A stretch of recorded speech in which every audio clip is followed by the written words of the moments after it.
Hello and welcome, everyone. I'm Ryan Reed with YouScience, and joining me today in studio is Hans Meeder, Senior Fellow of Education and Workforce Innovation at YouScience.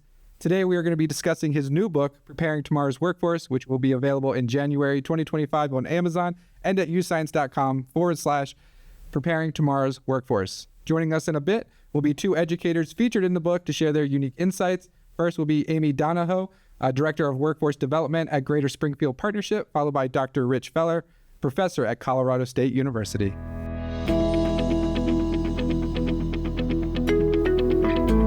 All right, first, Hans, thank you so much for joining me today. How are you today? Doing well, thanks. Thanks for having me. Awesome. Well, you've authored several books, and Preparing Tomorrow's Workforce is your latest. Tell us a little bit about what the book is about, and then what were you seeing in the education workforce space that motivated you to want to write the book? Yeah. Well, I think the real driving force is in writing the book is that there is this ongoing problem that we've known about for a long time, but it's gotten worse. Millions of young adults are leaving school, whether it's directly out of high school or they try college for a little while, don't make it, or even sometimes they finish college, but they're not finding a viable career path. And what's the reason behind that? So we get at the underlying reason behind that is that people aren't developing the career navigation skills. And that's the knowledge and the skills, kind of a toolkit so that they can develop a viable career path and navigate their own career. So that's the problem that the book is about. And the solution is what we call career-connected learning. So in the book, you discuss something called hidden skills gap. And so some may think that is the gap between the number of, say, engineering jobs, for example, and then the number of people prepared to take on those jobs. But you describe something else in the book. So can you explain what the career navigation skills gap is? Yeah, so the hidden skills gap, like you said, it's not what we think about that more visible skills gap where we have job openings, but we don't have people with the right skills and experience to fill those jobs. The hidden skills gap is the gap that at least 60% of young adults have, where they don't have the actual knowledge and skills to navigate their own career path. And we know there's evidence that about 60% of young people say, no one in my high school experience helped me think about a career path, learn about my own aptitudes or my interest, and even something as simple as filling out a career interest survey. So there really is this gap, which explains a lot of downstream negative results that we see with a lot of young adults. So you talk about career navigation skills being in short supply, yet essential for the workforce.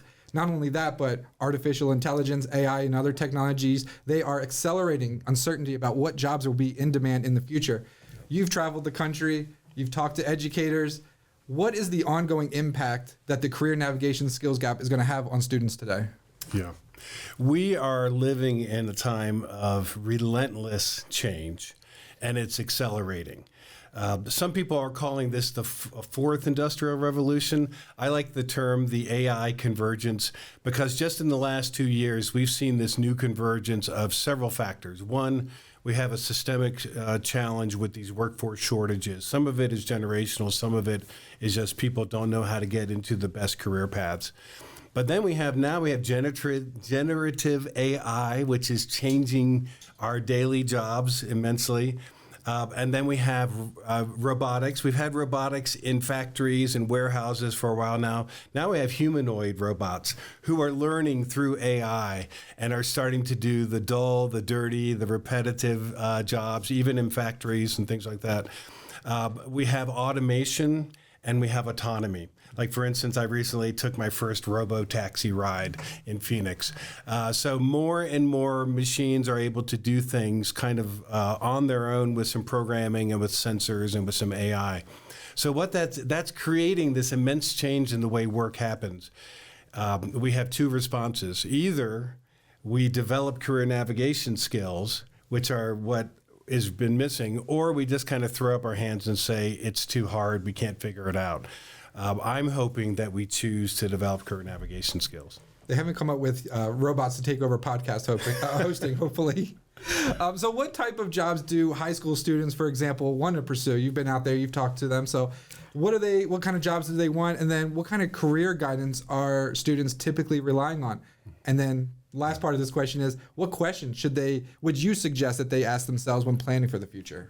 Well, from survey research, we know that and you hear this also when you just talk to individual students, but what I'm calling the dream jobs, the jobs that got a lot of visibility. So being an actor, an actress, a singer, any sort of performing arts, writing, and then you get YouTube streamer. That's a big one. So these are and professional athlete would be the other big one. These are jobs that people get. They're dream jobs in a sense that they're not easy to get. They take a lot of persistence, a lot of preparation. So then we talk about all other kinds of jobs that are really fulfilling, meaningful jobs, but most students don't know about them because they haven't had that exposure. Sometimes at YouScience we talk about an exposure gap, and I've heard it said you can't be what you don't see. So part of the reason why a lot of young people are struggling is that they might fill out a survey, an interest survey, that just reflects what they've already seen and what they know about. And it doesn't really help them understand new options that they would not have thought about. So that's why we think the aptitude approach to career exploration is really important and is what's missing for a lot of young people. You've coined the phrase career-connected learning. Can you define what that is, how it relates to the student journey, and then the steps of integrating a career-connected learning system? Yeah. I don't know if I actually coined the term, but I started using it about 4 years ago because sometimes when people hear the word careers, they think, oh, careers. That's career technical education, and it's for the kids that don't want to go to college. Career navigation skills are essential for every young person so that they can make the right decisions about what to do after high school and beyond. So career-connected learning is a framework. There's some good things happening in every school, but usually they're kind of random acts of goodness rather than systemic approaches. So what we really want to encourage is to think about a developmental approach where students are moving from discovery to exploring to navigating.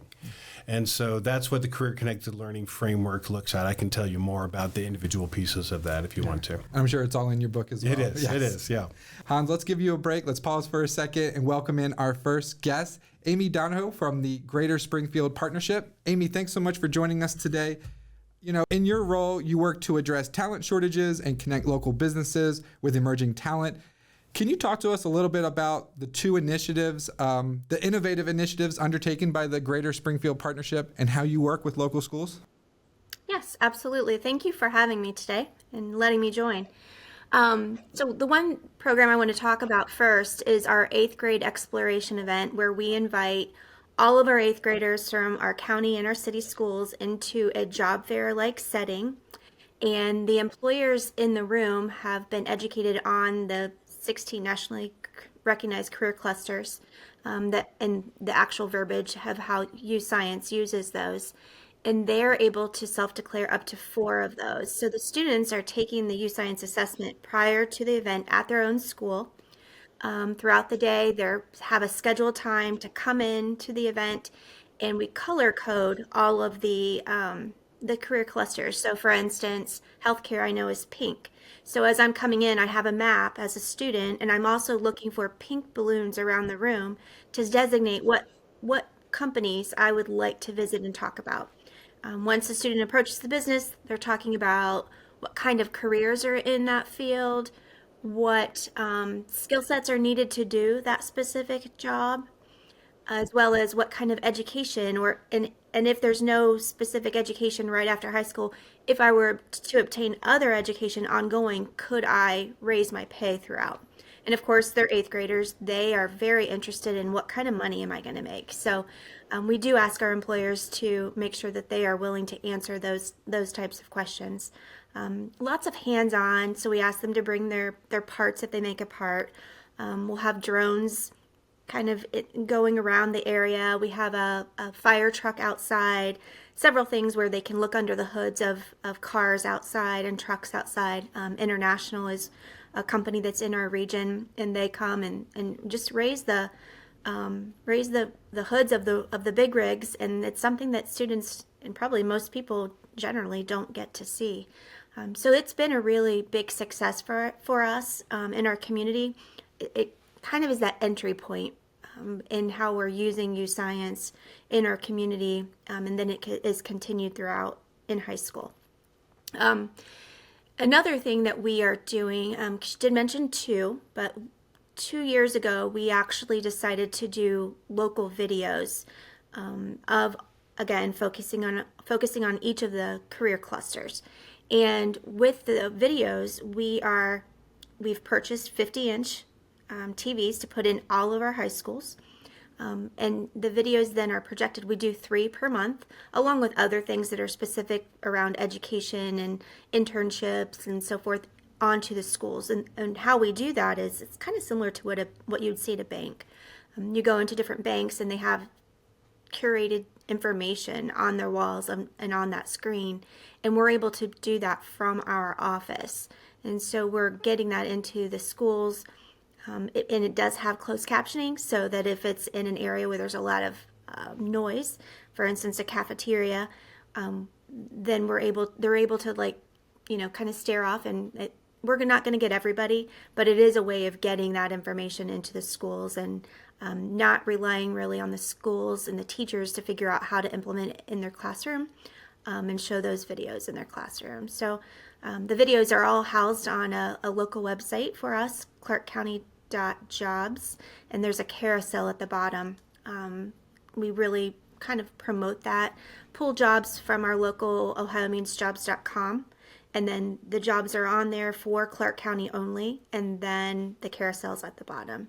Information's as well on the site for employers to learn about how to do an internship and what it takes to do an internship, because we do really promote that for high school students in our community as well. So a lot going on around there, but it's really exciting, and we've just continued to grow the programming and really using YouScience as our foundation for that.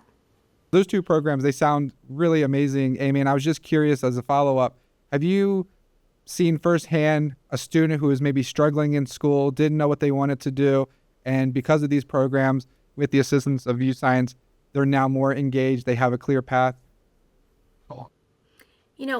We see that every day. It's not like, oh, there's a couple, because it is changing the way students look at their own career. We have a lot of poverty in our community, and I will say maybe a lack of support in the homes of several of the students that we work with, and they don't know what they don't know. So what they're seeing is whatever mom and dad are doing, if they're working, or maybe if they're living with a grandparent, what their grandparents doing. Otherwise, probably the closest mentor to them would be their teachers. Not everybody can be a teacher. It's just not how everybody's wired, and that's okay. So what YouScience has done for us is it's allowed us to show these students that they don't have to be compared to the person sitting next to them. We want to find out what's going to be best for them and what the path to the fastest success without too many roadblocks, because many of our students have already had a lot of roadblocks in life, and we want to show them that they can be successful in doing their own thing. And oftentimes, and I would say most of the time, it's doing something that they've never heard of before. And so you can't have interest in something that you know nothing about, even if your aptitudes are aligned. So our job, I feel, is to make sure that we're opening that door and allowing them to have exposure to help find that interest. That's a great place to leave it. Amy, thank you so much for stopping by for a few minutes to share your perspective. Keep up the fantastic work in Ohio, and please stay in touch. Thank you so much for having me. Have a great day. All right, so Hans, here at YouScience, we focus a lot on aptitudes, and in preparing tomorrow's workforce, you talk about aptitude-based career exploration. Why is understanding aptitudes so important for individuals as opposed to interest? Yeah, well, thank you. That is something I've learned a lot about over the last couple of years. And there's really been these two tracks in the career development world. One goes back, they both go back to the early 20th century. And one track was the development of interest-based assessments. And basically creating a series of survey questions that you ask the individual that helps them identify the kind of things they like to do, career paths they might want to explore. And so there's been really good work, some good research that backs that up. And we actually use the so-called Holland Code, John Holland Vocational Personality Assessment. We use that as part of the YouScience platform. And that's really been useful. What that misses, however, and there's been some excellent work by Dr. Linda Gottfredson that I talk about in the book, that early on as children, we start to absorb these messages about what careers are appropriate for us relating to gender. So we might think, well, that's a boy's job, that's a girl's job. Or we might think, that job isn't really for my class or for my group or community. Whether those are intentional messages or not, students start to absorb them. And often by the time they're adolescents, they have already written off different career paths, thinking, well, that's not for me. And maybe they've struggled in school with mathematics, so then they think anything with technology or computers, I can't do. So for whatever reasons, people around adolescence have already written off some career paths. What aptitude assessment is, or a battery of activities, it's not a typical pencil and paper type test. They're activities that have been developed originally through the Johnson O'Connor Foundation and then to the Ball Foundation and then adapted digitally by YouScience. And what they do is help you understand your innate talents, the things that you're wired to do, and you can then develop those innate talents into skills. So when you use the aptitude assessments or the aptitude battery for students, it helps them unlock a whole array of things that they probably didn't know about that they might be good at if they want to pursue it and they want to invest. You still have to develop skills. Things don't magically happen. But it does give you some guidepost on the things that might come a little bit easier to you. So that's the value of having the aptitude assessments as well as the interest surveys. And can you speak to YouScience aptitude assessment and the fact that it removes bias, or it does as much as it possibly can to remove any of the biases that are sometimes in standardized tests? Yeah, because when you take these different activities, they are activities that are performance-based. You don't, like sometimes when you read an interest survey, you think, oh, I think that probably has to do with some sort of STEM career, or that might have to do with teaching or performing arts. When you take these aptitude assessments, you're just doing these performance activities that then have been correlated to the responsibilities that are in different types of careers, different types of jobs. So that's why there's not a bias when you're taking the aptitude assessment. And you've done a great job of outlining the problems facing students and individuals today and the need for more innovation in schools. So can you talk a little bit about what parents and caregivers can do, what policymakers can do, and what education leaders can do to solve this problem that you've outlined in your book? Yeah, we have a chapter for parents. As a parent, even though I was involved in career pathways, career technical education, at the time that my children were going through school, they weren't getting any discernible career development in their school experience. And I didn't have much to offer them at the time. But what I'm advising parents, based on what I've learned, is one, let's find out what's actually happening in your school district. Are they using something like YouScience and Aptitude-Based system? Are they using just a more traditional system? What kind of career programs are offered in your schools? What kind of programs are offered in your local colleges? So about half of it for parents, I have 10 steps. About half the steps steps are things that the parents can start learning about education, about career paths, about career development. And then the other half are things that they can encourage for their students. So for instance, if you happen to live in a community that doesn't have a YouScience assessment as part of your school experience, you can still come to YouScience and buy that individually for your child and get the benefits of that. So those are the kind of techniques and tactics we talk about for parents. So they can become educated consumers and then can become advocates for their children. Really importantly, since children start to get a little gnarly around 8th grade and don't want to hear from mom and dad, it's best to start those conversations early so that it's just part of life conversations and it's not a right or wrong or you've got to do more of this.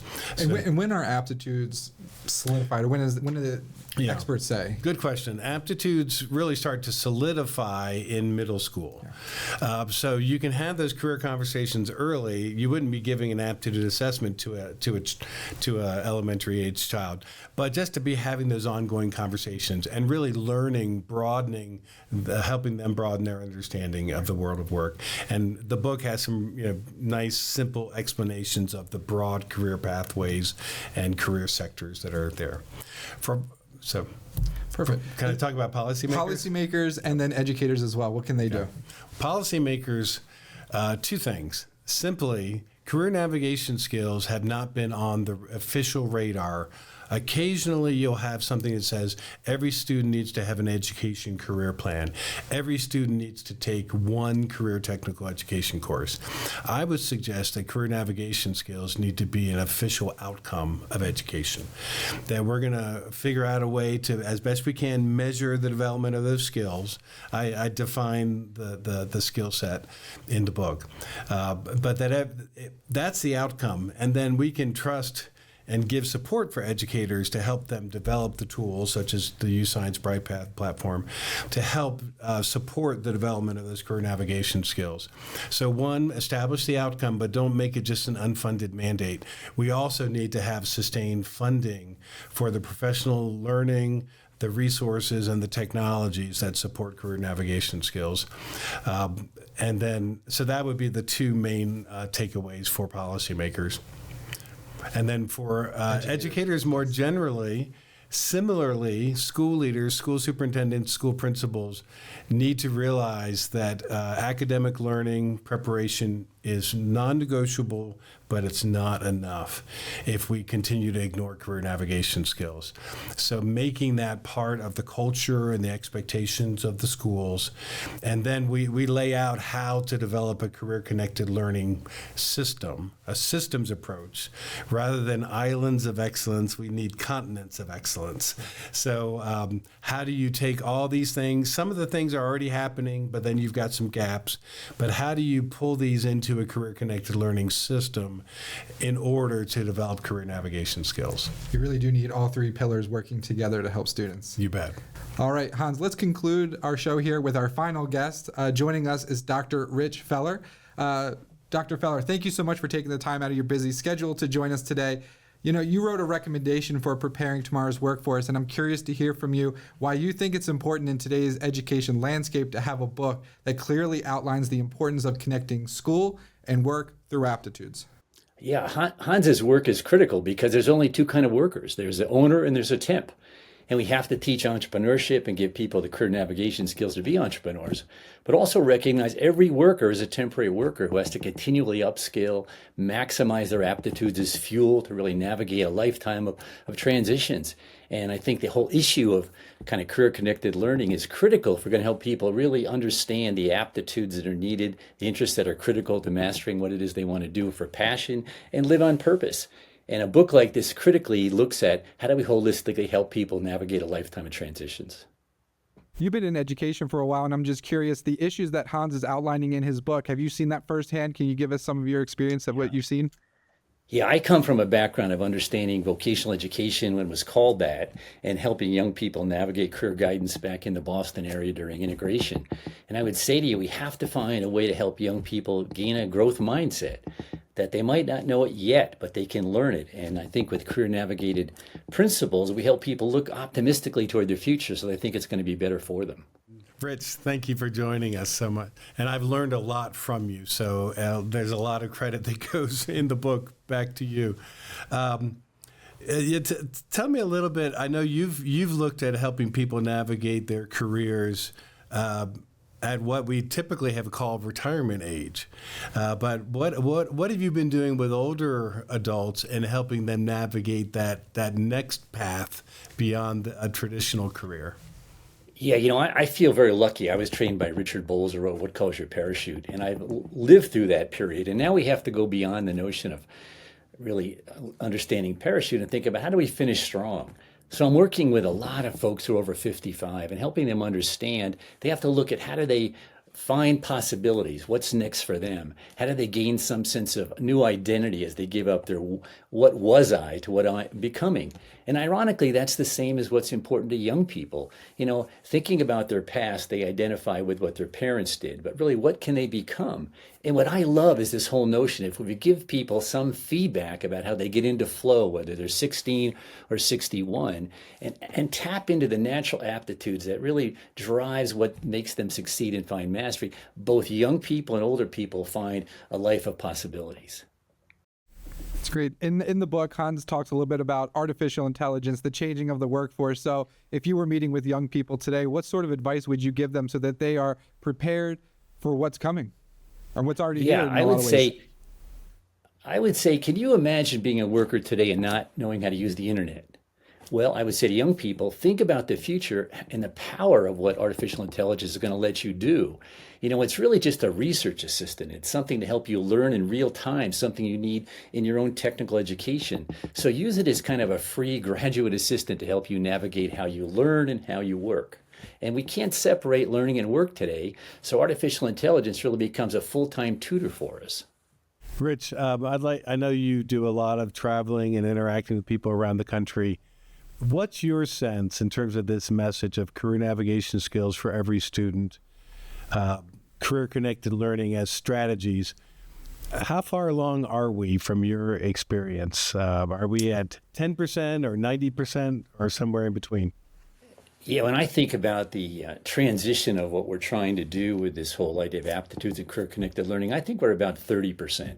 I think career tech education, they got it early. They understood it better than most. I think there's this real conflict now between are we looking at learning for the love of learning or the learning for the ability to be economically sustainable. Now, will always be a natural tension. But the reason it's becoming to a point is that parents feel it as well. They understand that they have to keep up. They have to be continually becoming, continually upskilling, continually learning. And they see that in their children. Because parents don't know what to say to young people either because they've felt the transition, the disruption that's going on in the workplace. And what I find is that once parents understand this notion of what helps somebody get into flow, how do you live on purpose, how do you find mastery easily, how do you learn quickly and easily, which is tied to our aptitudes, they love the idea, they want that kind of feedback, and then they can promote it with their children. I mean, remember that we live in a skills-based economy, whether you're 16 or 61, and skills change. So the real question is, where do skills fit into the formula? Well, I would suggest that skills are important and they will continually change, but aptitudes are what are underneath that, because aptitudes tell us how you learn quickly and easily. And if I don't know how I learn quickly and easily, I'm not understanding my natural aptitudes. Give them to young people, give them to parents, and they begin to see, wow, let's find out what those clues are that really help us accelerate our growth and learning and transitions. That's excellent. Thank you. Last one for you, Dr. Feller. Hans talked about educators, policymakers, parents, caregivers, some of the things that they can do. If they were to read the Preparing Tomorrow's Workforce, what is the main action item or takeaway that you hope that those groups take away from the book? Everyone's trying to understand, how do I adapt in a workplace that's very fluid? And I think that's critical. And adaptation is really tied to how do I continually update my identity of who I am. And what I love about this book is it really gives us clues and tips and insights to how the workplace is changing, how do we connect it to learning, and how do we all find more purpose about what it is we're doing. Fantastic. Thank you so much again for joining us, and please stay in touch. Hans, I appreciate what you do, pal. Thank you, guys. Thank you. Thanks, Rich. Hans, as we prepare to conclude the show here, is there any final thoughts about preparing tomorrow's workforce that you'd like to share? Yeah, I would actually. I think that this can be perceived, this call for career navigation skills. I want to just emphasize how much I appreciate educators. Every educator I've met, teachers, counselors, school principals, superintendents, they're in it because they love children and they want children to succeed. So even though we're talking about making a shift in mindset and being more clear, I think everyone intuitively wants this to be the case. We want to see our young people leaving school with those career navigation skills. Sometimes the system itself, the requirements of the system, basically put an emphasis on only academic readiness, which again, I'm not saying it's really important, but we also need to think more broadly. And I think most educators want to approach things more broadly. So I want to express how much I appreciate our educators, and that I think that this is actually going to help them succeed and feel the success that they've been looking for by making sure we are emphasizing these career navigation skills and the career-connected learning strategies for every student. All right, we're going to conclude the show. Thank you so much for watching. We hope that you are leaving with renewed optimism about education and the state of the future workforce. Remember, you can get a copy of Preparing Tomorrow's Workforce by Hans Meeder on Amazon and youscience.com/preparing tomorrow's workforce starting in January 2025. This has been Ryan Reed with Hans Meeder with YouScience. Thank you for watching.